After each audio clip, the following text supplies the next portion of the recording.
سی S S اسپیرنٹ، اگر آپ confuse ہے کہ 2024 والا رولز فالو کرے یا 2027 والا، یہ ویڈیو دیکھنے کے بعد سارا کنفیوژن کلیئر ہو جائیں گے صرف 4-5 منٹس میں۔ السلام علیکم دوستو، education with M S official میں خوش آمدید۔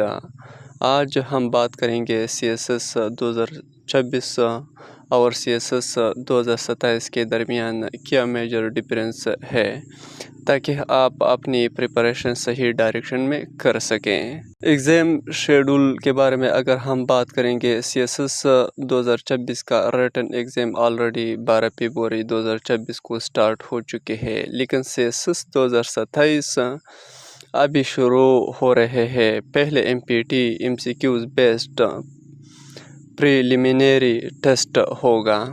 M P T registration date 2026 C S S کچھ اس طرح ہے کہ آن لائن اپلیکیشن جو ہے نا 3 اگست 2026 سے 20 اگست 2026 تک ہے۔ اس طرح M P T screening test 27 ستمبر 2026 سے ہے۔ اس طرح ریٹن ایگزام ایڈورٹائزمنٹ 8 نومبر 2026 سے ہے، اور اس طرح ریٹن ایگزام اپلیکیشن 10 سے 25 نومبر 2026 تک ہے، اور اس طرح ریٹن ایگزام سٹارٹ 27 جنوری 2027 میں۔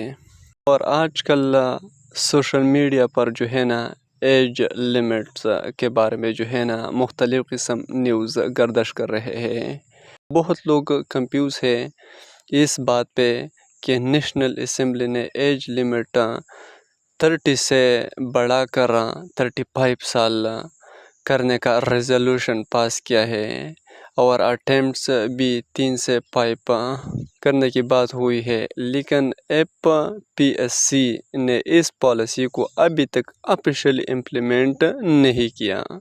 مطلب سی ایس ایس 2027 کے لیے ابھی بھی پرانا رول ہی لاگو ہے، ایج 21 سے لے کر 30 سال اور اٹیمپٹ ہی 3 ہے۔